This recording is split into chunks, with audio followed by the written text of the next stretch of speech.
poner compartir pantalla.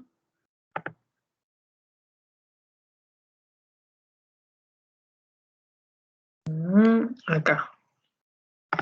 Esta línea de tiempo está hecha artesanalmente, con 2 hojitas A4. Está dividida en 3 etapas. Una es el premodernismo, la otra es el movimiento moderno y la tercera, que en esta foto sale cortada, es la del posmodernismo. Sí. El premodernismo, fíjate que serían todos los estilos y movimientos que se dan en Europa y en América desde la Primera Guerra Mundial, que es en 1914, para atrás.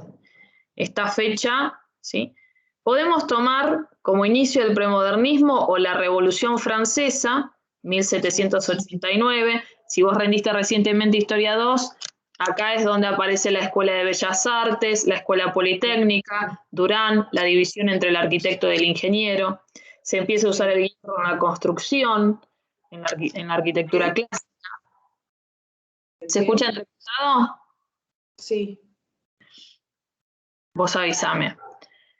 Dije que se puede tomar como fecha de inicio del premodernismo 1789, fecha de la Revolución Francesa, que en este periodo, el de la Revolución Francesa, es cuando nace el neoclasicismo y a su vez la diferencia entre las tareas del arquitecto y las tareas del ingeniero, con la creación de la Escuela de Bellas Artes en París para los arquitectos y la Escuela Politécnica también en París para los ingenieros, y que se empezaba a usar a finales del 1700 el hierro en la arquitectura. Sí, se fusiona dentro de las estructuras de los edificios neoclásicos. Entonces, todo lo que se dé, ¿sí?, entre estos periodos 1789 y 1914 está dentro del premodernismo. A su vez, yo en la línea de tiempo utilizo varios colores que tienen un porqué. Lo que se da en Europa, o tiene su raíz en Europa, lo marco con rosa. Art and Craft, Art Nouveau, que eso lo vamos a desarrollar la próxima clase. Y lo que se da en América, utilizo el color verde, ¿no? Escuela de Chicago. Lo que se da en ambos territorios, Europa y América, utilizo el turquesa, neoclasicismo. Y abajo, en la parte inferior de la línea, voy colocando a los maestros representativos, ¿no?, de Historia 3, entre ellos Alvar Aalto, Le Corbusier, Wright. Fíjate que Wright está con verde porque es americano, el resto son todos europeos. Mies y Gropius. Estos son los maestros, y yo les digo indiscutidos, porque obviamente que hay muchos arquitectos del movimiento moderno, pero en todo caso serían como de una segunda o tercera línea de estos. Bueno, vamos a ir primero a explicar este acontecimiento, la Revolución Industrial, que va a ser un desencadenante de todo lo que tenemos en el premodernismo, de los Art Nouveau, de la Escuela de Chicago, ¿sí?, de las vanguardias, de la Verbum. Voy a cerrar la puerta que se escucha. En Historia 2 me tomaron el tema, uno de los puntos, que era el tercer punto, sobre la Escuela de Bellas Artes. Claro, eso se lo preguntaron a todos. El vocabulario y todo. Y yo solamente quería que me pregunte de Ledoux y de Boulez y no me preguntó nada. Porque estaba como apurada Fabiana igual. Y después me preguntó obras de acá en La Plata, que esté el academicismo, me dijo algo así. Claro. Y yo le dije, bueno, el museo, bueno, sí, el museo está bien. Y me dice, decime otro. Y no sabía otro que sea así clásico, digamos. Sí. Y bueno, y en Buenos Aires, Y bueno, tenía así una guía, qué sé yo, que era para estudiar, que estaba como ecléctico y como plástico, la fachada de la Catedral Metropolitana de Buenos Aires. Sí. Y me dice, sí, eso sí, pero es más para el eclecticismo, me dijo. Me dice El la Congreso de la legislatura Nación. porteña. ¿Eh? El Congreso de la Nación, un ejemplo de neoclasicismo, de Escuela de Bellas Artes. Sí, pero me dijo arquitectura clásica y que se puede aplicar eso, y yo no me acordaba en realidad, porque ya estaba lo último.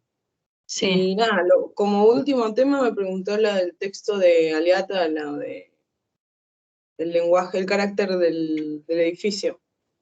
Y bueno, le contesté bien, dijo, sí, sí, está muy bien, qué sé yo, bueno, aprobaste. Sí. Así que sí, aprobaste, chao, Sí. prácticamente. Claro. Bueno, esa pregunta de qué es el carácter se las hizo, todos los docentes la hicieron. ¿Qué es el carácter de un edificio? ¿Qué es lo que define el carácter? Y un ejemplo, ¿no? Eh, Siempre están preguntando un poco como lo mismo. La Escuela de Bellas Artes, de 10 alumnos a 9 se los preguntan. El point, el poché, el tableau, ¿qué significan? Sí. Son como temas importantes para la cátedra, que en el caso, por ejemplo, de Gorosti y de Zelagowski no les dan ni 5 de bola. Claro. Y yo había ido con un profe y nada, decía que por ejemplo a la tarde le daban más importancia al tema del urbanismo, de, digamos, la concepción general, no tan particular. Esto era Sí. demasiado particular, preguntas muy concisas, o sea, en el oral, ahora en el escrito era más global, digamos, más Sí, sí. general.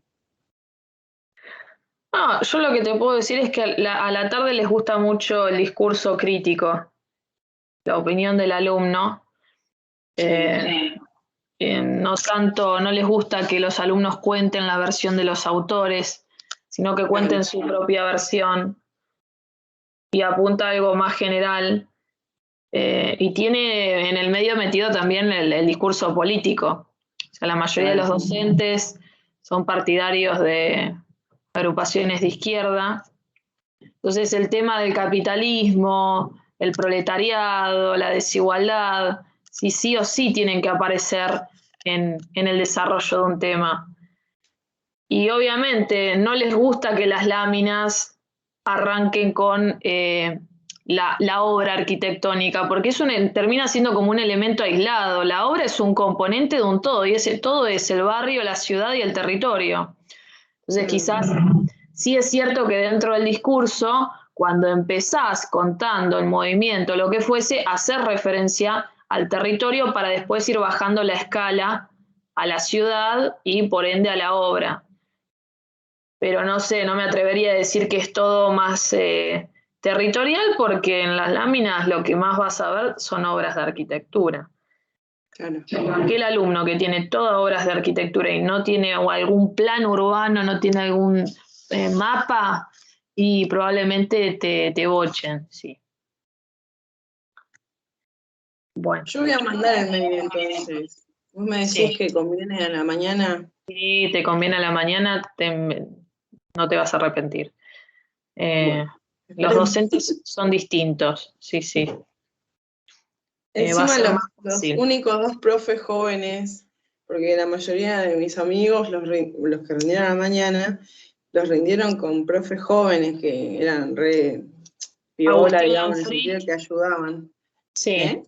Agustín Lanfrit es uno de los que está hace varios años, que debe de tener mi edad.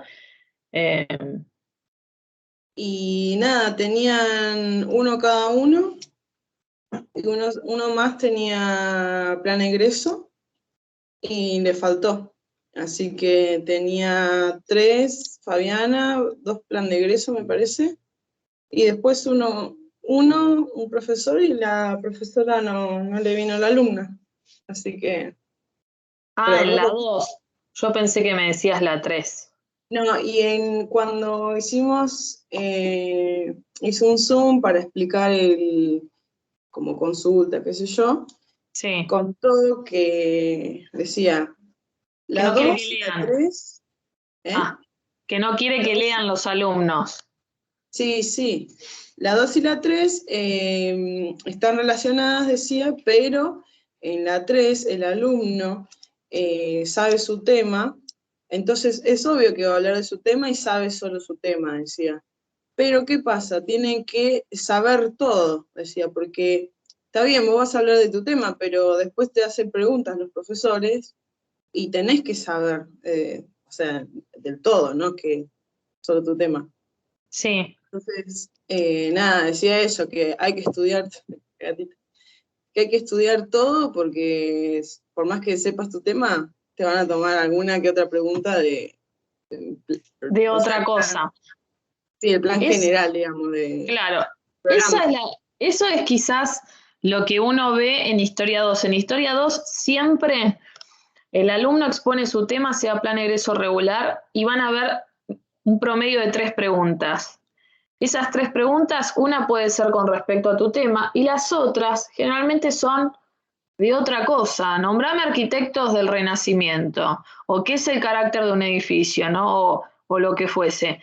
Así toman la mayoría de los docentes de Historia 2. En Historia 3, si sos regular o plan egreso, te diría que el 90% de probabilidades del final es que se centre en las preguntas o los comentarios, porque en realidad lo que hacen los docentes es comentar por encima de lo que vos desarrollaste. Se centra en el tema. Por eso ella hizo esa división, ¿no? Como diciendo, ellos no preguntan de otras cosas, nosotros sí. Ahora, si sos libre y rendís a la mañana, sí te van a preguntar de otras cosas. Pero los regulares y planes egresos no. Hacen esa diferencia que está buena. Pero bueno, siempre cuando preparemos el tema, cuanto más abarcativo sea, o sea, nos paramos el movimiento moderno, bueno, ¿qué pasaba? Un antecedente de la obra, un consecuente, te vas moviendo un poquitito en lo que es premodernismo, lo que es posmodernismo. Cuanto más amplio sea, lo mismo que te decían en las consultas de Historia 2, cuanto más abarcativo sea, más jugoso y más rico es porque vos estás demostrando que sabes gran parte, más del 50% de la materia. ¿Sí? Y evitas que te hagan preguntas de otra cosa. Bueno, ¿se ve el mapa? Sí, sí. Bien, acá estamos marcando Inglaterra. ¿Por qué? Porque Inglaterra fue la cuna de la Revolución Industrial. Si yo quiero decir qué es la Revolución Industrial, diría que es el surgimiento, la aparición de las fábricas. ¿Por qué Inglaterra? Inglaterra en esos momentos, estamos hablando finales del 1700, hay autores que toman como fecha 1780, otros 1760, no hay pleno acuerdo, se extiende también hasta 1914 la Revolución Industrial, o sea que se da en un periodo, no se da en un año, como en la Revolución Francesa. Y dentro de ese periodo de 200 y pico de años, se divide en 2 etapas bien diferenciadas. Nosotros ahora vamos a contar la primera etapa, conocida como Revolución Industrial o Agrícola, que es la que tiene lugar en Inglaterra. Precisamente te diría Londres, ¿sí? Gran Bretaña. 1780-1850 aproximadamente. Yo esto que estoy comentando lo tenemos en la carpeta, por ejemplo en la página 1, ahí. Simplemente yo no lo leo porque no me para leerlo te digo, toma, léete el apunte, si no la mayoría de las cosas las vamos a ir explicando. Bueno, el 80, para explicar qué pasaba en 1780 me voy a ir unos años para atrás. ¿Qué pasaba en el 1700 en Inglaterra? El 80% de la población inglesa, es decir, la mayoría de los ingleses vivía en el campo. ¿De qué forma? Bueno, había tierras rurales que le pertenecían a, como se los llama, los terratenientes, poseedores de tierras. Estas familias ricas, adineradas, dividían esas tierras en lotes, en pequeños lotes, y se las otorgaban a familias servidoras, familias campesinas, para que laburen esa tierra a través de la actividad primaria, agricultura, ganadería. Y todos los meses esa familia tenía que devolverle al terrateniente, al dueño de la tierra, lo que había sacado de la misma, como si fuese un impuesto. Claro. Y parte de lo que producía la familia campesina en ese lote lo usaba para subsistir. En esos momentos, 1700, todo se elaboraba artesanalmente. Las mujeres hacían las tareas livianas, tejían las ropas, se elaboraban las comidas. Los hombres hacían las tareas más pesadas en el campo. Y había mucho oficio, algo que hoy en día está en extinción, oficio. Estaba el carpintero, el herrero, el picapedrero. ¿Qué pasa con el 20% de la población inglesa restante? 1700. El 20% eran las clases altas, pero que vivían en la ciudad. ¿Cuál es la diferencia entre la clase alta del campo y la clase alta de la ciudad? La actividad económica. En la ciudad estaba el burgués. El burgués es el comerciante, que vendía de todo. Vendía telas, vendía especias, vendía joyas, alimentos. Vendía a una escala, como se dice, regional. Es decir, ciudades que estén en proximidad. Quizás también, en el caso de Inglaterra, cruzabas el charco, ¿no?, del mar y vendías o a Bélgica o a la parte norte de Francia, pero bueno, moviéndote en un radio medio. Lo que empieza a hacer el burgués inglés, a diferencia de otros burgueses, el burgués, no sé, de Francia, el español, el burgués italiano, es invertir su dinero en científicos para que los científicos creen lo que se conoce como la máquina. La máquina, como le llama Kenneth Frampton en Historia Crítica, es la fábrica. Entonces aparece la fábrica por una necesidad también. ¿Cuál era la necesidad? Las primeras fábricas eran textiles, Sí. telas de algodón. ¿Y por qué era necesario la tela de algodón? Bueno, es una fuente primaria para que el hombre sobreviva, el abrigo, ¿no? El abrigo y el alimento. Pensemos que en esos momentos, América, muchas ciudades de Estados Unidos, estaban recibiendo gran cantidad de inmigrantes, o principalmente ingleses en su mayoría, escoceses, que se radicaban y ocupaban suelos que la mayoría no le correspondían. Pasa lo mismo que con América, la conquista de española. O sea, no es un descubrimiento, ya la tierra existía y pertenecía a alguien que vos se la robaste. Estados Unidos fue descubierto por los ingleses, por eso también tienen otro idioma. La cuestión es que estas familias ricas norteamericanas, que tenían sus casas suburbanas, con muchas zonas de quintas, tenían esclavos. Porque en ese momento tener esclavos era algo común, normal, y la ley lo permitía. Negros, que se traían del África, y esos esclavos negros usaban para el campo, se vestían con telas de algodón, que es lo ideal, lo más cómodo para hacer las tareas rurales, ¿sí? Porque estabas muchas horas bajo el sol.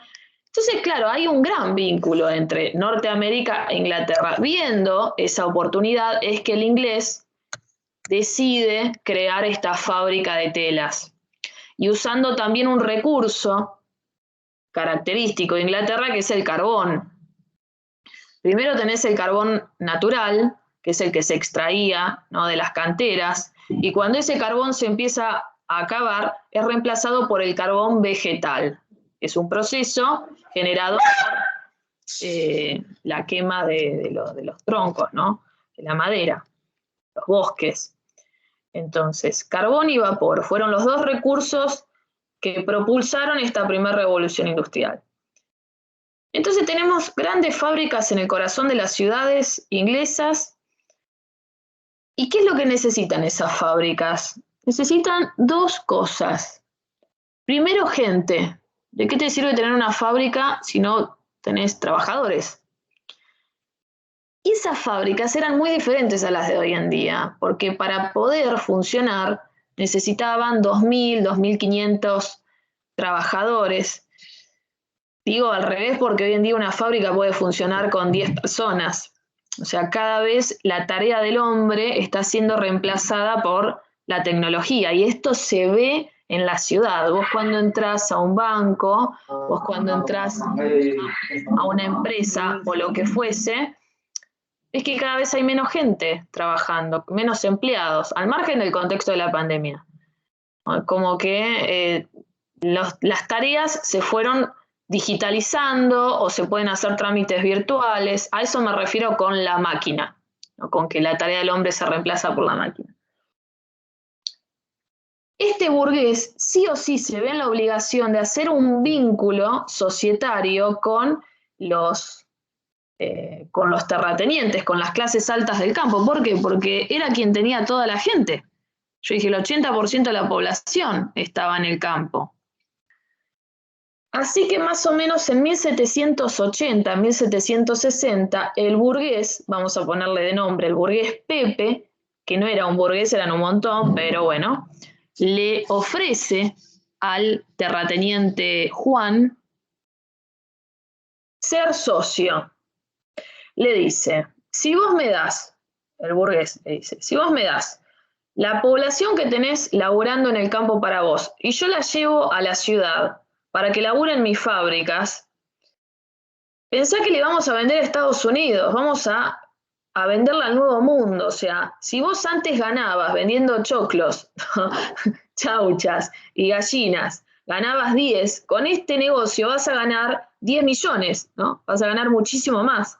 Viendo que esto era una gran oportunidad, obviamente que el burgués Juan acepta y ahí se produce lo que se conoce como la migración masiva del campo a la ciudad, este éxodo rural.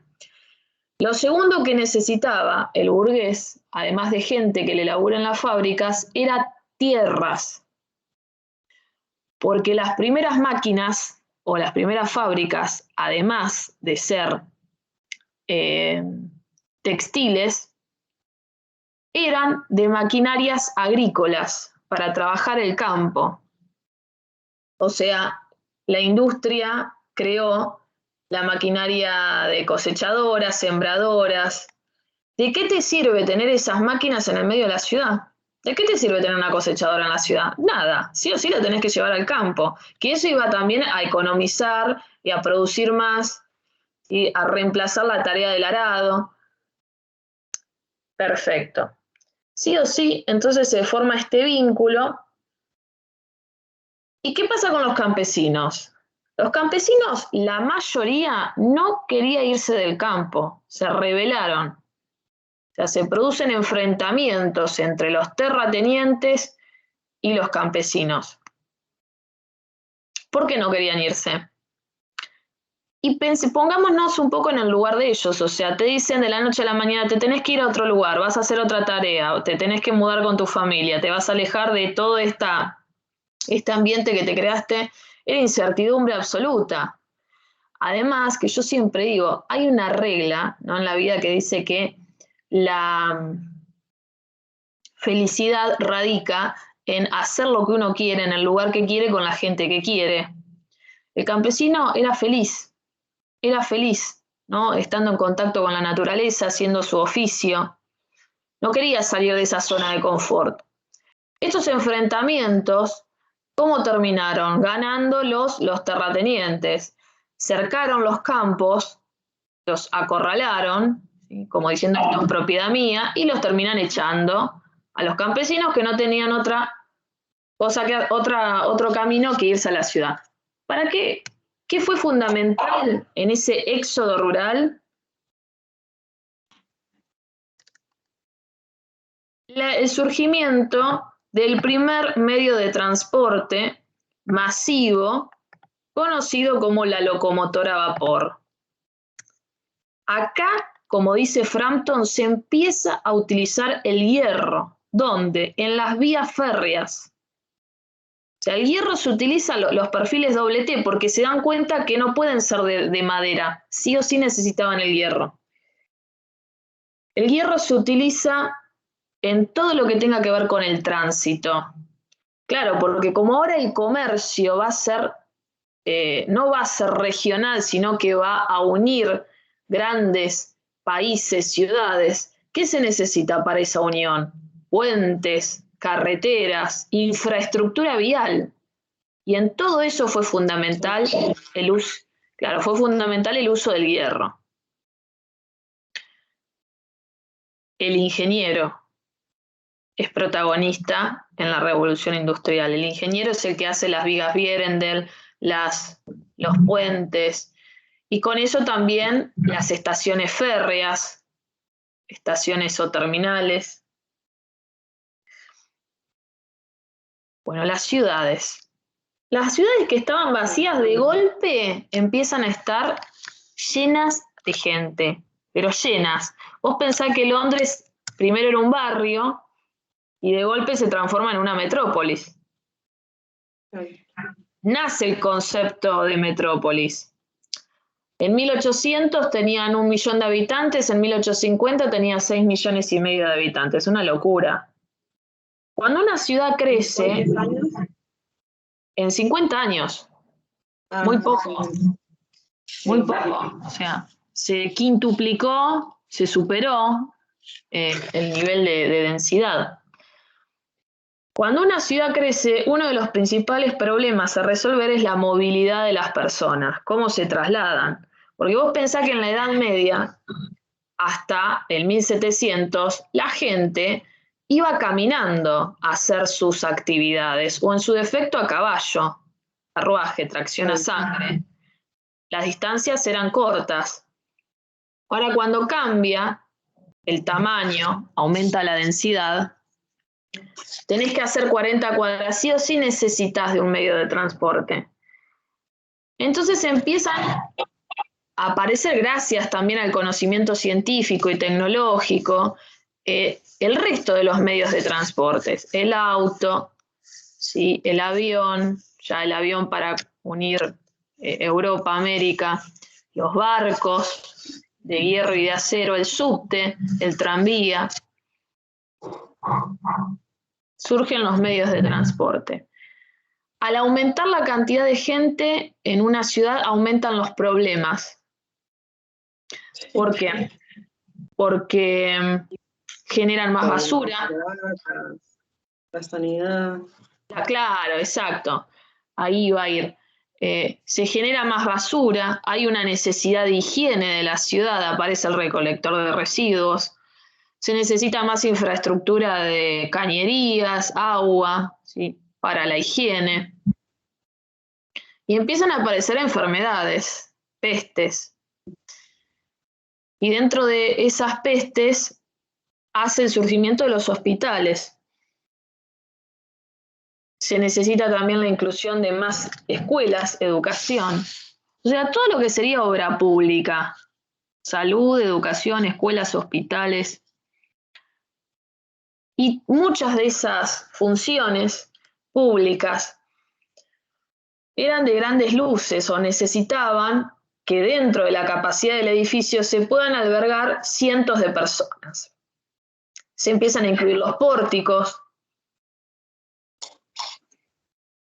O sea, la conclusión sería que el hierro y el acero, que es una aleación del hierro, y el cristal, se incluyen en el diseño de distintos programas arquitectónicos porque hay una necesidad. O sea, ¿por qué no aparece el puente? ¿Por qué no aparecen las vías férreas en el 1500?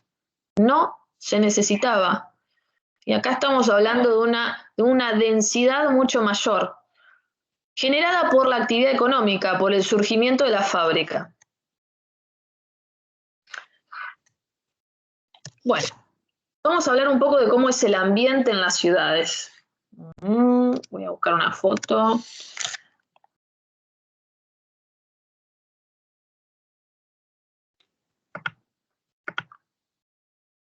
Me gusta esta. Y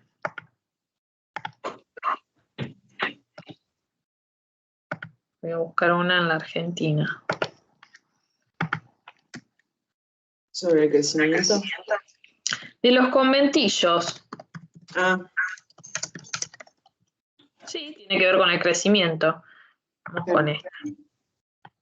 Ahí. Bueno, entonces dijimos que el traslado de los campesinos a las ciudades se dio gracias a la locomotora a vapor.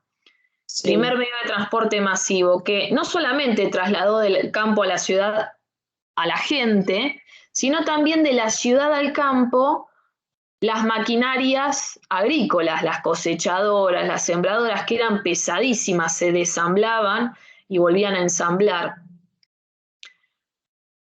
En la ciudad laburaban en las fábricas hombres, mujeres y niños.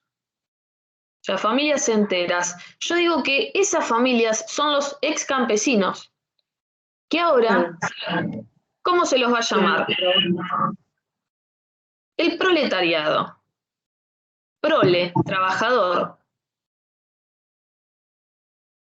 La definición de proletariado nos dice que es los trabajadores o la clase obrera que carece de propiedades, es decir, no tiene techo propio, no tiene un pedazo de tierra propia, carece de propiedades y medios de producción, por lo que para subsistir se ve obligada a arrendar su fuerza de trabajo a la burguesía, que era la propietaria de los medios de producción. ¿Se escucha? Sí, perdón. Está la gatita ahí. No pasa nada. Entonces, estos trabajadores, como decimos, no tienen la forma de obtener por sus propios medios un techo, y eso hace que sí o sí tengan que laburar, no les quede otro camino, no tienen otra alternativa, tienen que laburar para el rico. ¿El burgués quién es? El rico, el dueño de la fábrica. En este periodo, 1780-1850, hay una división de la pirámide social muy radical. O sos rico o sos pobre. No existe clase media. ¿Sí? El 50% de la sociedad es pobre, proletariado. Y el otro 50%, el burgués. Al burgués, lo único que le va a interesar es generar dinero y ser rico, ser más rico, lucro. No le interesan las condiciones de trabajo del proletariado, no le interesa si no le paga el proletariado, o sea, un poco lo que pasa con muchas empresas. Hoy ese rol del burgués está un poco reemplazado por las empresas corporativas. Ok, entonces, laburaban jornadas de 14 horas por día, hombres, mujeres, niños. Se les pagaba un salario miserable y mujeres y niños recibían salarios menores. Con eso que se les pagaba, que era una miseria, apenas podían alquilar una habitación, el proletariado. Esa habitación que alquilaba pertenecía a los tenement houses, se los llama en Inglaterra, o nosotros le decimos conventillos. Los dueños de esos conventillos eran los mismos burgueses dueños de la fábrica. O sea, fíjate qué hijos de puta, con perdón de la palabra, no les alcanzaba con tener ingresos de su industria, sino también que buscaban ingresos de sus inquilinatos. Vamos a ver. Sí. En plan, yo había empezado a estudiar plan, y básicamente es todo esto. Uno de los textos que había que leer era esto. Y comentaba que había bloques de vivienda y que por ahí en una misma vivienda había 4 familias y el problema era todo el tema de higiene. La higiene, no tenían ventana porque eran un cuarto por ahí y el baño era, no sé, para todas esas familias, entonces obviamente estaban enfermos, no tenían para comer, lo mínimo que tenían para comer, o sea, apenas le alcanzaba para el alquiler, como recién dijiste. todo ese tipo de cuestiones que, bueno, también pasaba ahí en Inglaterra. Así Claro. que todo Ese, eso. ese texto que vos decís es el de Peter Hall, La ciudad de la noche Sí, espantosa, ¿puede ser? sí, sí, sí. Bien, es uno de los mejores para describir cómo vivía un conventillo, porque habla de relevamientos él, hechos por Sí, Booth, era uno de los considerados sociólogos de la época, que llegaba a ver hasta 6 u 8 personas en una habitación de 3 metros por 4. Eso es sí. hacinamiento. Eso, hacinamiento, no salió la palabra. Sí, 5 familias compartían una ducha. Sí, 5 no. familias se bañan todos los días, o sea, 30 personas se bañan todos los días. No, eso te daba problemas de higiene. ¿Cómo se alimentaban? Se alimentaban a té, pan, caldo, si la carne no la conocían, o sea, mala alimentación, mal sistema de higiene. Vos mirabas el rostro de una persona de 30 años y parece que tenía 50. ¿Por qué? Porque más de la mitad de su día se la pasaba trabajando. ¿Cómo era trabajar en una fábrica? Las fábricas eran un agujero negro, o sea, sin ventilación, sin asoleamiento, carbón, eso lo aspirabas, los pulmones generaba un montón de enfermedades. Entonces, en la ecuación daba que los conventillos eran los principales focos de enfermedades. En estos momentos, ¿sí? Finales del siglo XIX, comienzos del XX, el cólera, la tuberculosis, Sí. la fiebre amarilla, todas se gestaban en los conventillos. ¿Dónde estaban ubicados los conventillos? En el corazón de las ciudades, en el centro de las ciudades, en proximidad con la fábrica que también estaba en el centro de la ciudad. Fíjate qué contaminación que había. Hoy, por ley, las fábricas tienen que estar en las afueras, en zonas rurales o periurbanas, como es el caso de YPF. Imagínate si YPF estaría en el centro de la ciudad, todo el día con los conos humeantes y demás. La contaminación sería mayor. Sí, Siempre porque digo, la contaminación existe igual. sí, y bueno, imagínate lo que era en esta época, terrible. Vos caminabas por las calles y el aire era sucio. Los 3 contaminantes a nivel mundial que hoy en día provocan el calentamiento global surgen con la revolución industrial. En el puesto número 1, las fábricas. En el puesto número 2, los medios de transportes. ¿Sí? Todos los medios de transporte se alimentan con qué recurso? El petróleo, derivado Sí. del petróleo, nafta, diésel. Bueno, eso aparece en esta época. Y la basura. Bueno, entonces, la forma de un conventillo era algo como esto. Fíjate que estos están construidos de madera, muy precarizados. El propietario, para tener mayores ingresos, ¿qué hacía? Superponía varios niveles, pero claro, no invertía en buen material. O sea, era todo chapa y madera, lo más barato, entonces era muy común que se ocasionen incendios, derrumbes, hasta que después el Estado fue empezando a poner restricciones y se empezaron a construir de ladrillo. Por dentro, esta es una imagen donde vemos 2 o 3 camas con muchas personas.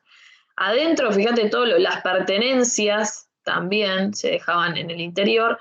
Y como vos decías, la falta de luz. O sea, el problema de la vivienda fue muy grave para esta sociedad. Una vivienda que en vez de, como dice Peter Hall, en lugar de impulsar a la gente a que quiera salir de su trabajo para estar en su casa y descansar, terminaba sucediendo lo opuesto. No querías estar en ese No. agujero negro húmedo, querías irte a otro lado. Entonces las mujeres, ¿qué hacían? Las jóvenes, muchas se prostituían en las calles, los hombres iban a las tabernas a tomar alcohol. Me está faltando el conventillo acá. Esta es una imagen de los conventillos en la Argentina, probablemente en la ciudad de Buenos Aires, cerca de lo que es la zona de Constitución de La Boca. Sucesión de habitaciones. San Telmo, claro. Sucesión de habitaciones, una al ladito de la otra, y en el fondo era donde estaban los baños. El baño primitivo era la letrina, el agujero en el piso, Claro. papel antihigiénico, con papel de diario, y la ducha, que además de que eran pocos baños y duchas, había problemas con el agua. Hoy en la actualidad, ¿qué sería? ¿Cómo fue evolucionando el conventillo? Las villas. la Villa 31, la Villa 1114. Fíjate que el año pasado, en contexto pandémico, fueron los principales focos de contagios por la falta de agua, por la falta de higiene. Recuerdo en una nota periodística a una mujer que decía, mira, no tengo agua, y abría la canilla y salía un hilito, que vivía en una villa de Quilmes. Y a la semana se contagia por COVID y muere. Y esa noticia fue como muy así explosiva, ¿no? Porque se anticipaba a la importancia que es la higiene para prevenir estas enfermedades. O si tenían que buscar agua, tenían que irse a otro barrio o muy lejos. Claro. En África. Claro. Claro, aparte vos pensás de que de todos los servicios que consumimos domésticos, el más importante es el agua. Hay gente que dice, no, la luz, es el agua. O sea, el agua lo usás para todo, para la descarga del inodoro, para el lavado de platos, para bañarte, para limpiar los pisos. Empieza a surgir como importante la profesión del médico, los sanitaristas. Empiezan a estudiar que el foco de gestación de las enfermedades son los conventillos y el ambiente insano de las ciudades. Entonces estos médicos empiezan a sugerirle a los urbanistas, a los arquitectos, que incorporen en los diseños el verde. ¿Qué hace el árbol? ¿Qué hace la planta? Renueva el aire, crea dióxido de carbono, y era lo que necesitaban las ciudades. Por eso el plan de Haussmann, por eso el plan de Barcelona-Cerdá, ¿qué tienen en común? 1860, más o menos ambos planes. Parques, plazas, ¿sí? Avenidas que aireen la ciudad con muchos árboles. Inclusive los arquitectos empiezan a utilizar términos médicos cuando hacen sus proyectos. Voy a hacer una intervención en el centro de la ciudad para eliminar ese cáncer, ¿no? Esa zona cancerígena. La conclusión sería que el rol del médico viene primero y luego el rol del arquitecto. Actualmente, y el año pasado también, en el contexto de la pandemia, todos estuvimos regidos por medidas médicas. El distanciamiento, el alcohol en gel. Ahí nos damos cuenta de la importancia que tiene esta profesión. Medicalizar las ciudades. A esto se lo conoce como medidas higienistas. ¿Sí? Aparece el espacio público que embellecían a las ciudades, ¿no? City Beautiful, porque que una ciudad tenga parques, plazas, que esa plaza tenga equipamiento, alumbrado, lugar para sentarse, la hace más linda. Y por último, para cerrar con esta idea, uniéndolo a lo de la pandemia, nos dimos cuenta de la importancia de los espacios públicos con la pandemia. En el caso de La Plata, ciudad higienista, pensada que cada 6 cuadras haya una plaza, una diagonal, el platense no sufrió tanto la falta de espacio público verde. Pero otras ciudades sí, porque tienen pocos, como por ejemplo Berisso. Entonces, gracias a la pandemia también nos pudimos dar cuenta que la plaza tiene vida, no solamente un lugar de paso. Hoy ves a las plazas con vida, ves gente que está dando clases de zumba, de aeróbicos, gente que está andando en bici, mucho más de lo que lo veías antes. Claro. La revalorización del espacio verde. Y también se vio con el tema de que tuvimos que estar encerrados, mucha gente, bueno, en los noticieros y todas esas cosas, que comentaban que por ahí los departamentos, como no están pensados para, digamos, vivir bien, sino más bien para ser comerciales, se dieron cuenta que, bueno, no podían vivir en ese espacio que tenían, porque estar encerrado, que tenés una ventana chiquita o que no está pensado realmente. Entonces, bueno, en la pandemia se vio mucho eso también. El que tenía un pedacito de fondo la pasó mejor para hacer ejercicio, para caminar, que el que estaba en una caja de zapatos. Bueno, lo que decís vos me recuerda mucho a una frase que en una entrevista, que la vamos a ver más adelante, que le hacen a Wright. Wright, arquitecto norteamericano, estaba en contra de los rascacielos. Y él siempre dice, es una ciudad, refiriéndose a Nueva York, a Chicago, donde está lleno de rascacielos, creada para el alquiler. O sea, no se prioriza la calidad de vida. O sea, por más que tengas un piso de 300 metros cuadrados, no dejas de tener gente arriba, gente abajo, como dice Peter Hall en la ciudad de las Torres. Parece que el modelo de ciudad moderna actual es vivir todos encimados. Claro. Wright apoyaba más la vida suburbana o rural, que sería la tendencia de los countries hoy. ¿Viste? El furor de los barrios privados y countries, que la gente se va a vivir a las afueras, en estas casas con mucha superficie de verde. O sea, que hay poca densidad en relación con el territorio. Eso es más, obviamente, mejor para la calidad de vida de una persona. Silencio, tranquilidad en contraste con el ruido, bullicio, contaminación que tienen las ciudades. Pero sí, las ciudades se están transformando en ciudades verticales poco humanas y más maquinistas. Los microdepartamentos, por favor, que se hacen en Capital Federal, tienen una superficie de 25, ¿sí? 30 metros cuadrados como mucho, y están pensados para que vivan personas, con todos muebles, ¿no? Que los tenés que andar ubicando todo el tiempo, sacás la cama, la guardás, sacás la mesa. La verdad es que es infrahumano, o sea, aparte que es un prototipo exportado, porque el microdepartamento es de Japón, pero se entiende que Japón proponga ese tipo de vivienda porque el problema que tiene es la falta de espacio. Pero ya aparte de su cultura, ellos ya desde chicos están acostumbrados a eso. No es que te lo imponen a una manera de vivir que nosotros tenemos, es distinta, totalmente. Y te imponen que estés en un monoambiente que no puedes respirar. Claro. En Capital y en muchos lugares se incluye esta idea justamente para tener más ingresos el sector privado, ¿sí? Las inmobiliarias, porque tienen más personas, más alquileres por metros cuadrados. O sea, y como digo siempre, hacer negocios inmobiliarios es distinto a hacer ciudad. Ciudad es algo democrático, algo colectivo. Claro. El conventillo moderno serían los microdepartamentos. El conventillo privado. Bueno, sí, hablamos mucho. Todos los ruidos del vecino, porque son de duro. Qué estrés, sí. El timbre, la canilla, está lavando los platos. Sí. Le suena al celular que le llegó un mensaje al vecino y lo escuchás, o sea, y se supone que tendría que haber una pared, es un Durlock. Sí, estresante. Estrés, que es el problema del siglo XXI, todo se asocia al estrés que generan esos entornos. Recién estuvimos hablando mucho de los problemas que generó la revolución industrial. Ahora vamos a hablar de las soluciones.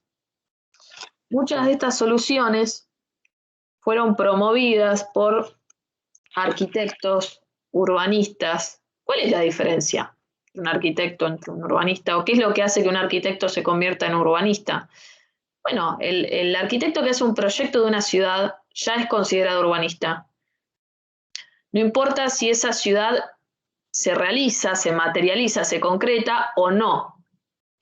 Es por eso que dentro de estas propuestas, que van a buscar dar una solución a la desigualdad social, porque ¿dónde vivía el burgués? El burgués era vivo, no vivía en la ciudad, ¿dónde vivía? En las afueras, en palacios como las villas paladianas, las villas suburbanas, rodeados de sirvientes, rodeados de árboles, de jardines, con una excelente calidad ambiental. O sea, había un contraste muy marcado.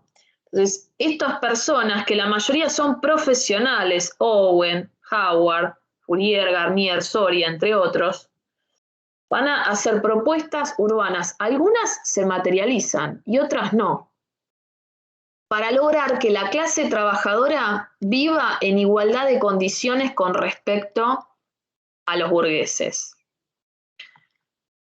a estos tipos y a estas propuestas se las conoce como ideas socialistas, los utopistas. ¿Por qué socialismo? Socialismo es una palabra que la tenemos que relacionar con clase media, la clase media. Entonces, como dice Omar Loyola, vamos a tener propuestas tópicas, las que se materializan, y utópicas, las que no se materializan.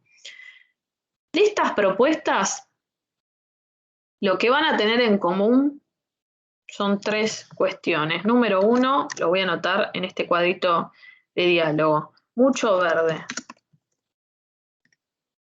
O sea, te diría que el 80% de la superficie es verde,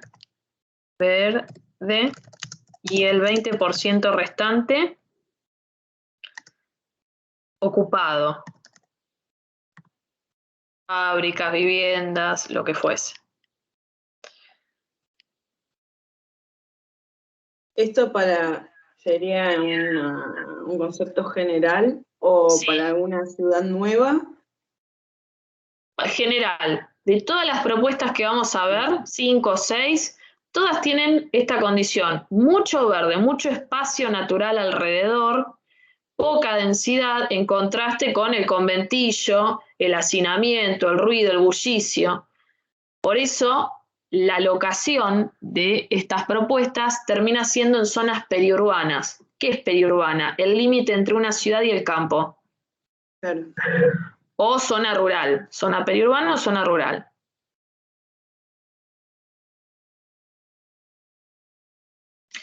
Otra característica,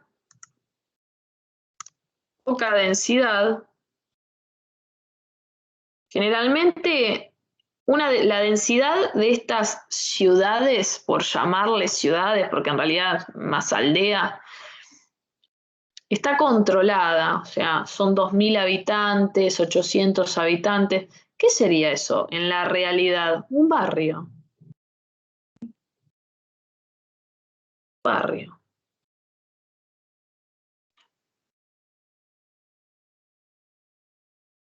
¿De 2.000 a cuánto más o menos?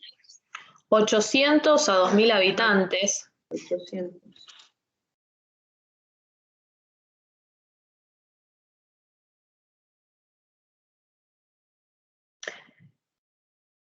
Ay, mira, ahí estoy viendo que me escribiste un mensaje. Ya estoy conectada en Skype, ¿no? Yo el teléfono siempre lo silencio, porque... Sí, yo también, pero como tenía poca batería, te avisé antes y ahora me puse a cargar, pero... Y después digo, bueno, capaz se quedó dormida. Se tildó. No, estaba atendiendo a mis animales, pero ¿sabés qué? A mí me llegó tarde la notificación tuya de acá de Skype, porque yo tipo 9 y 5, 9 menos 5 en realidad, prendí la compu, pero me fijé 9 y 5 y no me había llegado nada. No, Y después cuando volví 9 y cuarto veo que me llegó como tarde. Y ahí es cuando te llamé. Yo por lo general no arranco en punto arranco y monedas, y 5, y 7. Es Bueno. por costumbre, porque por costumbre me refiero a que siempre del otro lado, o a veces a mí también, te pones, fuiste al baño, ya pasaron 10 minutos. Que es así. Si me pongo la pava del mate, ya pasaron 15 minutos. Entonces doy como un tiempo, ¿sí? Como para que uno se acomode, y generalmente lo arranco en moneditas. Poca densidad. Y tercer característica, vivienda confortable. ¿Qué quiere decir vivienda confortable? La vivienda va a tener cocina, baño, va a tener ventilación. Acá es donde se empieza a estudiar la orientación, el asoleamiento, que es fundamental también para la higiene. Ya no es un agujero de 4 metros por 3 metros, sin sistema de alcantarillado, sin ventanas, sin nada. Estas 3 características vamos a ver en todas estas propuestas que van a buscar el equilibrio, la igualdad de condiciones, como decíamos, entre el burgués y el trabajador.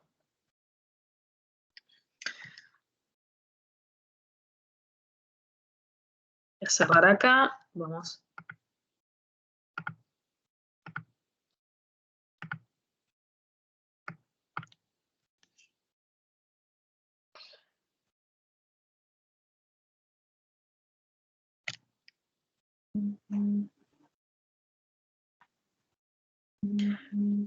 Página 2 dice Arquitectura urbanística de la Revolución Industrial. Company towns, barrios industriales, tenement houses. Company towns, ¿qué es? Ciudad, compañía. ¿Qué es una ciudad compañía? Es una fábrica más obreros. ¿Cómo? Un sector fabril, digamos. Claro. Que solamente es dedicado a negocios. Claro, por ejemplo, una ciudad compañía de nuestro territorio.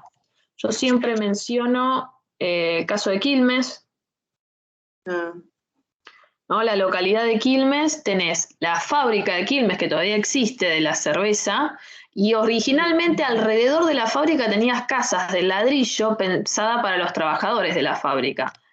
Hoy en día vive gente que seguramente no tenga nada que ver con la fábrica, pero eso es un ejemplo de una ciudad compañía. O la otra que sí, está lleno. ¿Cómo se en llama? Avellaneda. Ahí, bueno, en El Peligro, todo ese sector por Ruta 2 es Sí. zona fabril. Hay de todo. Bueno, ¿Y tenés viviendas? Claro, de los trabajadores de ahí, o mayormente son del sector. Por ejemplo, Abasto, Olmos, Romero, o sea, todo como Alrededor del lugar de trabajo. alrededor de ese sector. Bueno, esas son ciudades compañía. En el caso de, acá estoy mostrando unas viviendas de chapa que quedan en los límites entre Ensenada y Berisso, pero están dentro del predio de YPF. Originalmente se lo conoce hoy en día inclusive como el barrio YPF, para trabajadores de la fábrica, que bueno, hoy vive gente que la mayoría no tiene nada que ver, pero inclusive está en un ambiente cerrado, o sea, con alambrado y todo, como inclusive delimitando lo que es el resto de la ciudad compañía. Y así podríamos seguir, ¿no? de ejemplos. Ciudades compañía, dice, se crearon a partir del crecimiento de grandes fábricas gracias a los avances ferroviarios. ¿Por qué avances ferroviarios? Porque ¿dónde se ubicaban muchas de esas ciudades compañía? En los suburbios, en lo posible. Y para conectar el centro de una ciudad o una ciudad con un suburbio, ¿qué necesitas? Un medio de transporte. El tren conectaba la ciudad compañía con la ciudad centro, donde los propietarios privados construían casas con sus servicios para alquilar a los trabajadores. Pero en general eran con buena calidad, eran confortables, en general. Bueno, el ejemplo que vamos a ver de una ciudad compañía es esta, New Lanark, página 3. Es re lindo. Es re lindo, todos queremos trabajar ahí, ¿no? Sí. Escocia. Bueno, eso no sé, pero la casa está linda. Sí, parece un cuadro cuando ves esa imagen. 1799, Robert Owen. Arriba de la obra podemos poner premodernismo, acá arriba. ¿Qué quiere decir esto? Que es una obra que se da antes de 1914. Premodernismo, urbanismo, revolución industrial.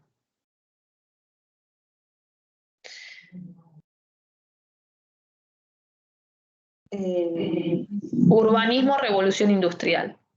Sí. Y entre paréntesis podés poner se construyó. Claro, porque había muchos que eran proyectos, ¿no? Claro. La pregunta es, ¿por qué no se construyeron? Y la respuesta sería, ¿Sabes la cantidad de capital que necesitas para construir una ciudad? O sea, no estamos hablando de una casita que necesitas el lote, no, estamos hablando de ciudades. Necesitas apoyo del Estado para la provisión de infraestructura. Y además que muchas propuestas, las que no se materializaron, muchas eran re irracionales, re cualquiera, algunas. Nosotros estamos viendo las que tienen pies y cabeza. Claro. Pero hay una de Fourier, no la vamos a ver, el falansterio, que era en un entorno rural, la fábrica más viviendas en un mismo edificio, y el tipo separaba a la familia. En la planta baja vivían los ancianos, por una cuestión de movilidad. En el primer piso los hijos, los niños. En el segundo piso los padres. Y en el último piso las madres, ponele. O sea, fíjate qué locura. O sea, en lugar de todos que vivan juntos, no, che, voy a darle algo a la abuela. Bajá la escalera, cualquiera. Si bien tenía puntos positivos porque tenía buena calidad, las habitaciones, estaba en un entorno rural, la fábrica, la gente laboraba 8 horas por día, todo lo que quieras, pero eran irracionales, ¿no? No sé qué le pasaba a esa gente, no sé qué le pasó a Fourier para pensar eso. Bueno. ¿Cómo sería su relación de la familia? Claro, evidentemente hay cuestiones psicológicas más internas que desconocemos. Robert Owen, ¿quién fue? Fue un inglés que nace y crece en el campo. Entonces el tipo consideraba que vivir en el campo era la mejor forma de vida. Por eso hace este proyecto. Él era el dueño de la fábrica. New Lanark es el nombre que le da a esta ciudad industrial, a esta ciudad compañía, ubicada en el campo. Escocia es la zona más rural que tiene Inglaterra, que tiene el Reino Unido, perdón. Vamos a ir acá. Sí, el Reino Unido está formado por Inglaterra, lo que está delimitado con rojo, Escocia, montañas, lagos, fíjate acá cómo se ve estas cadenas montañosas, bosques, e Irlanda. New Lanark estaba como por acá, vamos a buscarla porque todavía existe. ¿En qué se transformó con el correr de los años New Lanark? En un complejo turístico, claro. Todo el mundo alquila habitaciones. Claro. La gente que vive en las ciudades, ¿no? Que está como un poco cansada de los ruidos, bullicios, como así. Vamos a buscarlo acá porque no me lo marca. Aunque la fábrica sigue manteniendo el carácter de industria, pero se transformó en un museo. Pero ahí, no sé qué le pasa a esto. A ver, ahí. Quiero que me vayas ahí a más. Vista globo terráqueo. A diferencia de todos los burgueses dueños de fábricas, Owen no quería explotar a sus trabajadores con largas jornadas, no quería alquilarles habitaciones para que vivan hacinados y con mala calidad en el centro de la ciudad, sino que decide colocar su fábrica en las afueras y pudo mostrar al público en general que sin la necesidad de explotar a sus trabajadores, la rentabilidad de su fábrica iba bien, o sea, tenías buenos ingresos, buenos números, y no es necesario tratar mal al trabajador para hacerte rico, algo así sería. Claro. En los laterales del río Clyde es donde ubica, por un lado. Esto que vemos acá, estas dos líneas oblicuas, serían las viviendas que tienen una estética, la casa de campo, cubierta con pendiente, hecha de piedra, ladrillo, ventanas. Y esto que vemos acá es la fábrica. E inclusive también diseña para esta ciudad compañía una escuela. ¿Para qué? Para demostrar que el chico del trabajador, el chico de la clase pobre, también puede educarse, no solamente puede ir a la escuela el chico del burgués. Y de esa forma crea la primera escuela en Inglaterra en 1816 y la abolición del trabajo infantil. algunas de estas imágenes. Tenemos como por acá. O sea, qué loco levantarte, ¿no? 7:30 de la mañana, 8, para ir a trabajar, que te queda enfrente, ¿no? Porque cruzás una calle y ya estás en la fábrica. Pero ver este entorno, ruido de pajaritos, el olor a la naturaleza, en contraste con vivir en un conventillo donde te despertaba el ruido del vecino, los olores pestilentes. Esto es socialismo, esto es urbanismo más igualitario. Todos quisiéramos vivir ahí. Aparte, por ejemplo, si venía un trabajador cuando rotaba el turno, capaz te despertaba ese mismo y ya te despertaste a las 4 de la mañana y por ahí no te toca a vos ir a trabajar. En el Te caso mandaba un de WhatsApp, tenían WhatsApp, la prole. Y te mandaba una un WhatsApp, paloma. videollamada, decía, dale, que te toca, venite. Bueno, sacaba el pijama y cruzaba.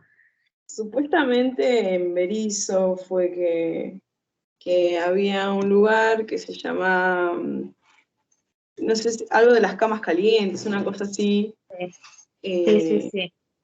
que venían los trabajadores y bueno, rotaban. Como era Claro. poco el espacio, rotaba el compañero y bueno, se iba uno y entraba el otro, Sí, vos básicamente. decís que es un lugar histórico en la Nueva York. Sí, Es un sí. conventillo que se llamaba el Club Obrero.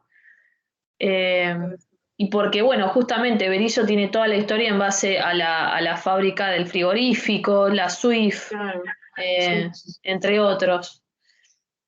Y hay un museo donde te muestran esas camas que estaban hechas de pluma. Todas, era el conventillo, es una planta tipo chorizo, ¿no? Un pasillo Claro, con una exacto. sucesión de habitaciones. Una galería por ahí con habitaciones al costado. Claro. Bueno, New Lanark. Hermoso, es hermoso. Sí, lástima que Entonces está. la calidad de vida de ese trabajador sería totalmente distinta a la... Se igualaba a la del burgués, ¿no? De alguna manera se equiparaba. Ya el promedio de vida no era de 37 años, como Claro. decía Peter Hall. Vos mirabas una persona de 30 años y parece que tuviese 50, pero ¿por qué? Por el ritmo de trabajo que tenía. Bueno, New Lanark. Después, otro ejemplo es la ciudad compañía de Pullman, en Chicago, 1880. Ahora nos vamos a ir a Estados Unidos.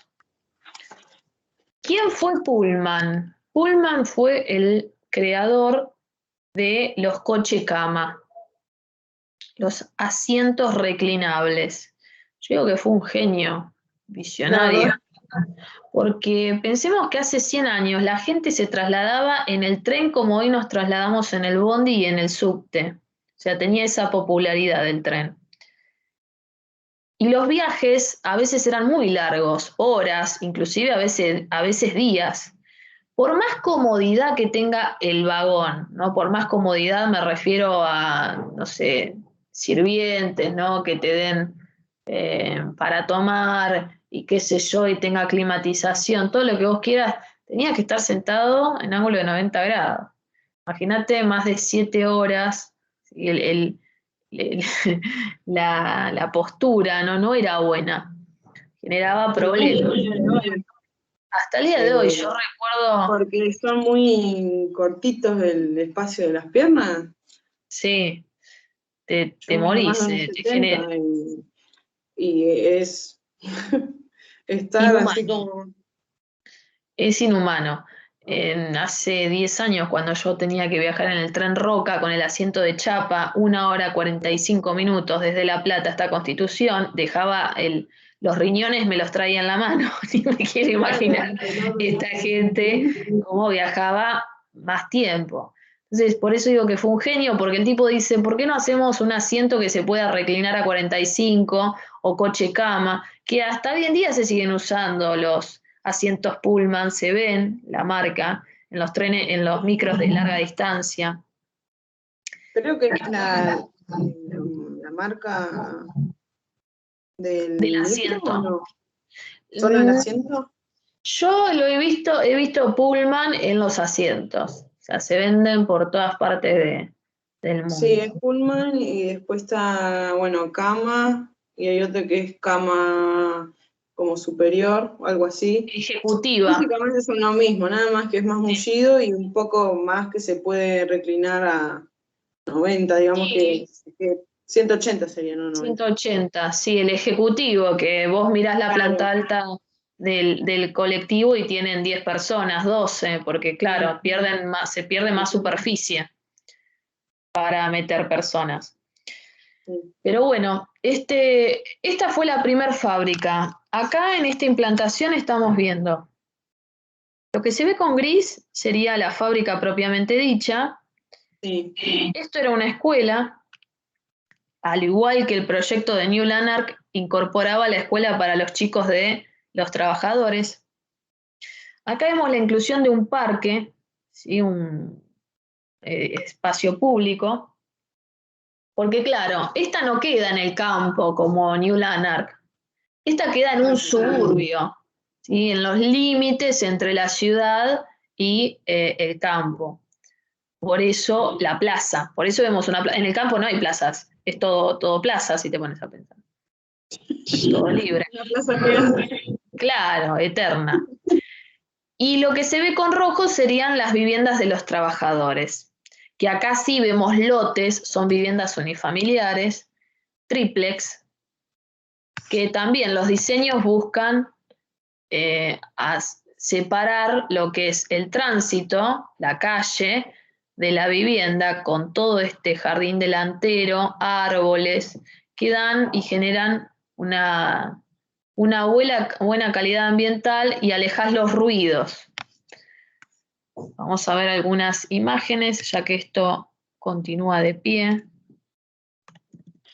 El proyecto ese son esas como especie de 4 manzanas, una cosa así.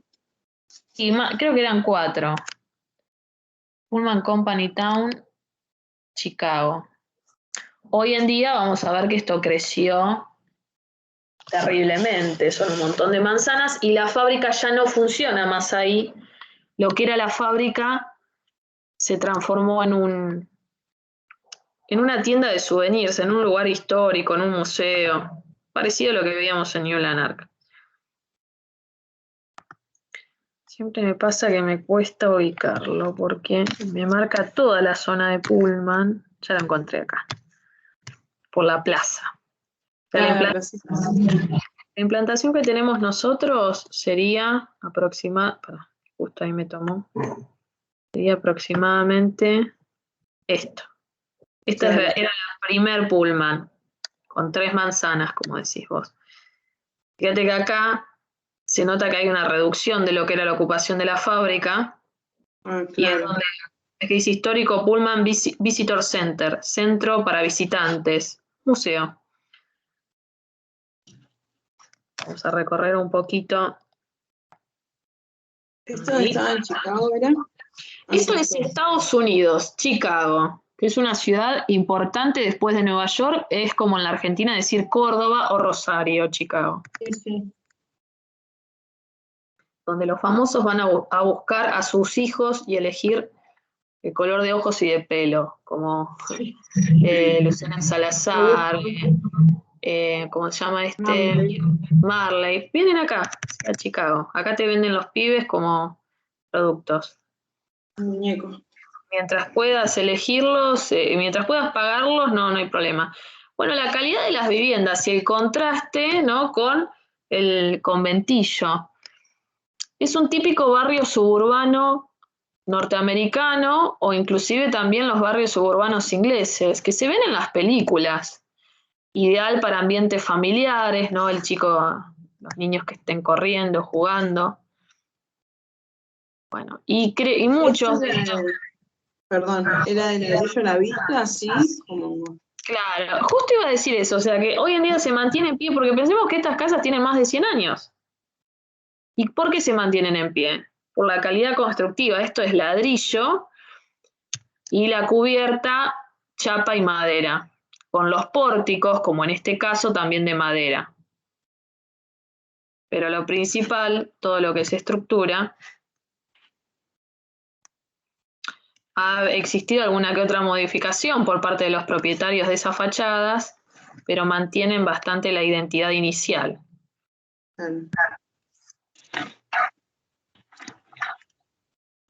Socialismo. Y acá está.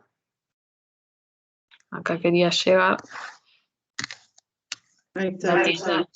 Sí, acá seguramente encontrarás silloncitos chiquitos de juguete, ¿no? Los sillones Pullman.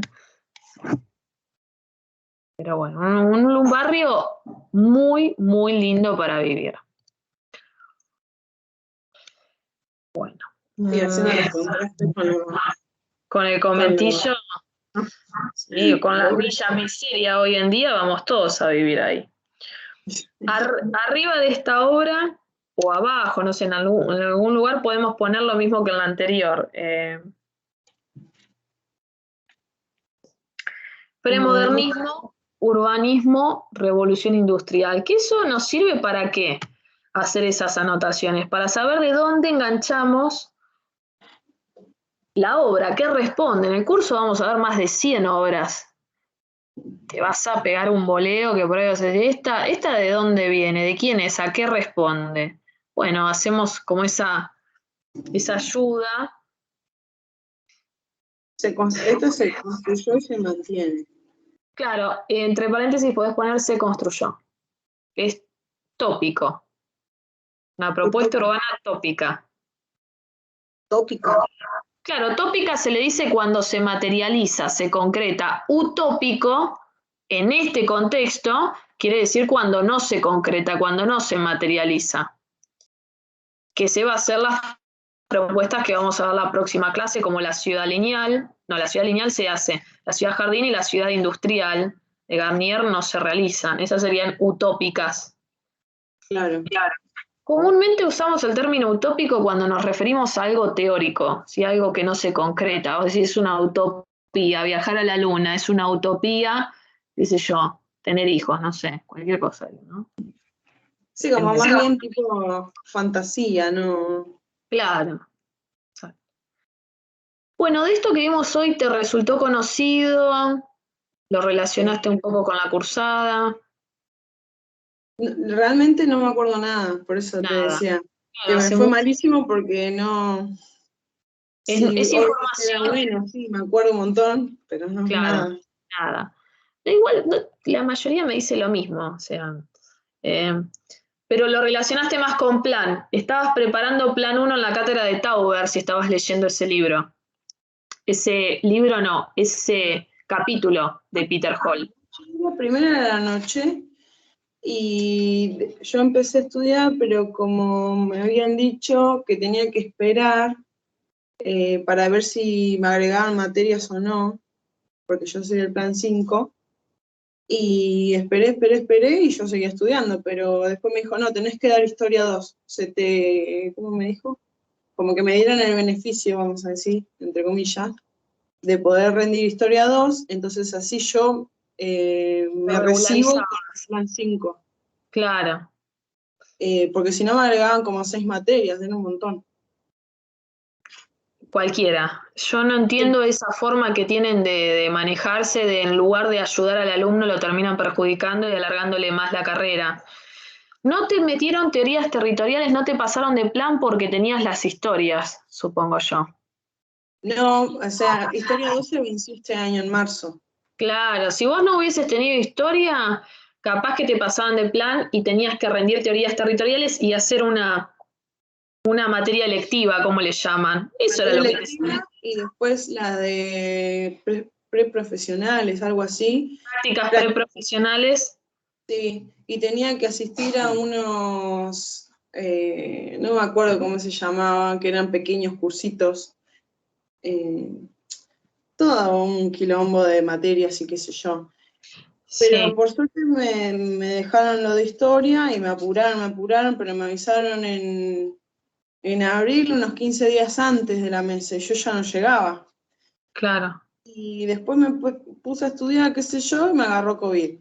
Así que iba a rendir en junio. Junio o agosto creo que era la siguiente. No me acuerdo. La de junio. Después de abril vino la de junio, que es la que se da después de la mesa de mayo. Claro, y nada, empecé a estudiar y qué sé yo, pero no llegaba y me sentía re insegura. Le escribí a Fabiana, le conté toda mi historia. Lo que tiene, por más que sea estricta y qué sé yo, si le escribís, ella como que sabe quién sos, digamos, y no es tan maldita en el sentido de que si vos asistís a la consulta, Claro. te presentás, o sea, no es que caíste de un ovni y vas a rendir libre, digamos. Nada, eso me decía el profe, con el que cursé, que había que hablarle y decirle quién sos, presentarte. Bueno, y Claro. tenía un compañero que era en plan egreso, estaba. Le quedaba esa e Historia 3. ¿Juan? Y, ¿eh? ¿Juan Folmer? No, un compañero en la cursada. Ah, otro. Ah, ok. Y él habló por videollamada con Fabiana. Y le Sí. dijo, yo te quiero conocer, le dice, porque, bueno, justamente por esto, porque no puede venir alguien y hola, voy a rendir y ya está. O sea, en realidad tendría que ser que sí, pero ellos como que lo consideran como que estás interesado, no es que... Sí, yo a todos los que rinden libre en cualquier materia siempre les aconsejo que vayan a acercarse a la cátedra. Cuando se podía hacer de forma presencial, vas al horario de cursada, antes o después de empezar la teórica, buscas al titular y mostrás la cara, o sea, porque en realidad ellos no te van a decir qué te van a tomar nunca, te van a decir, mira, las preguntas van a ser estas, pero como decís vos, hay un acercamiento y hay un interés, que no es lo mismo que presentarte y sentarte en el pupitre, ¿no? En la mesa y hacer el examen. Cae diferente, como poder pueden, pero cae diferente. Sí. Bueno, ellos por lo menos lo consideran un poco más, vamos a decir. Sí. Sobre todo si, bueno, como hoy me comentabas, lo de decirle con qué profesor, en el año, lo que sea. No, y además que en el peor de los casos, otra cosa buena que tiene esta cátedra es que te ponen ausente en el peor de los casos. Si ven que vos te falta en el final o hay algo que no desarrollaste, que está verde todavía, te dicen, bueno, mira, Loyola te dice, bueno, mira, venite la mesa siguiente, reforzá esto y yo te pongo ausente, que eso no existe, no existe. Son muy pocas cátedras las que toman de esa manera, por lo general te vas con el patito, ¿no? Y la frustración de decir me faltó algo, Sí.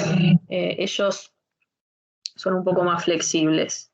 Sí. Fabiana lo decía, por ejemplo, ustedes si ya tienen los 3 primeros temas principales, o sea, los 3, por ejemplo, Renacimiento, Barroco, Manierismo, eso lo saben un montón, pero le falta la mitad, que son 2 o 3 temas más. No se presenten, chicos, decía, porque yo por ahí tomo en el escrito, te toman una cosa, y en el oral te pregunta, o sea, toda la línea, no es que nada, decía directamente, no se presenten, porque van a desaprobar. Así que Sí, por lo menos te lo sí, avisaba. eso le pasa mucho a los regulares. Los regulares van con el tema, solamente el tema, y les preguntan otras cosas que nada que ver con el tema y los desaprueban y después vienen enojados y te dicen me desaprobaron por tal cosa. Y pero está bien que te desaprueben porque tenés que saberte relativamente todo, o al menos ellos Claro, siempre lo remarcan. No como nivel 3, ¿sí? Como decíamos hoy, nivel 3 general se focaliza siempre y cuando tengas un buen discurso y una buena defensa del tema que elegís. Yo claro. recuerdo yo rendí la 3 también en esa cátedra, en Gandolfi Libre, estaba haciendo el escrito, adelante mío estaba Gentile, le estaba tomando un alumno que se recibía, en ese momento se rendía con obra, vos tenías que elegir una obra y defenderla. Y el chico había elegido ponerle la bisabuela de Le Corbusier. La primera pregunta que le hace Gentile es, bueno, a ver, ¿dónde queda esta obra? en Francia. ¿Qué lugar? Ah, ni idea, qué sé yo. Así le respondí. 2 o 3 preguntas más recontra básicas, qué sé yo, o sea, ¿a qué responde el racionalismo arquitectónico? ¿Por qué Le Corbusier incorpora los 5 puntos? No sé, cosas. Y él se enojó tanto que le dice, pibe, escuchame una cosa, te pongo los jueguitos y te pongo los jueguitos y te pones a jugar acá. No podés venir a robar la materia así. Se recibía, tenía toda la familia esperando afuera. No, presentate la próxima mesa. Yo así no te puedo aprobar. Tenía razón, o sea, eso es robar, ¿entendés? Es, che, leo en Wikiarquitectura 2 párrafos y me presento. No, o sea, no te la van a regalar. Pero, y bueno, le puso ausente al pibe, ¿entendés? Bueno, por lo menos le dio la Un oportunidad. boludo. Un boludo, pero como eso es un montón. Así que, bueno, próxima clase, en teoría mañana habíamos quedado de 9 a 11, 11 menos 5, porque justo me dieron un turno, yo te comenté, odontológico. Pensé que era hoy, por eso dije, capaz se fue al dentista y se olvidó. No, mañana a las 11 me dio. Bueno. Pero queda acá unas cuadras, me voy en bicicleta, son 6 cuadras, me llego rápido, no pasa nada. Así que bueno, mañana también vamos a tratar de arrancar un poco más en punto y que tengas una linda jornada, ¿sí? Nos estamos viendo todavía. ¿Tu alias o algo así de Mercado Pago? Ah, sí, me lo han preguntado, no, ni me lo acuerdo, pero te lo paso, porque me tengo que meter a Mercado Pago para eso. Sí, ¿no? entras y arriba dice mi CBU o algo así, y ahí te dice el alias y Claro, que aparece con o está con tu teléfono. Claro, que aparece con CB, acá está, tu CBU. Danzas, clip, árbol, ese es. Danzas, punto. No, ¿para qué? Dice danzas.clip.árbol.mp. Si no, si está asociado a tu teléfono, te paso por tu teléfono, es lo mismo. Claro, sí, está asociado al teléfono. Porque ahora yo te pensaba pagar 2.000, pero más tarde te pongo 2.000 más. Así te pago 4 hoy. ¿Qué te parece? No es necesario que me pases sí o sí ahora 2000 o sea, vos evalualo como a vos te resulte más cómodo, no tenés la obligación. Si vos querés descomprimirte porque decís, mira, tengo el dinero ahora, bueno, directamente podés abonar los 4.000 juntos, no hay ningún problema, o en la semana, o sea, descontracturate, Bueno. no pasa nada, no vas a ir preso. Bueno. Sí. No, yo te digo que si te sirve, está bien, digamos. Yo ahora, si no, bueno, 4.000 de una te paso. Así yo de a poco me voy liberando. Descomprimiendo, claro, sí, por eso yo siempre digo, cada uno lo maneja de acuerdo a su economía. Claro. Hay gente que me dice, yo necesito por clase, hay gente que me dice, yo necesito por semana, yo necesito, bueno, cada uno lo ve, no hay apuro, ¿sí? No hay problema con eso. Bueno, Gi, nos estamos viendo si todo va bien mañana, ¿sí? A las 9, y que tengas un lindo día. Te mando un besito. Saluditos, chau.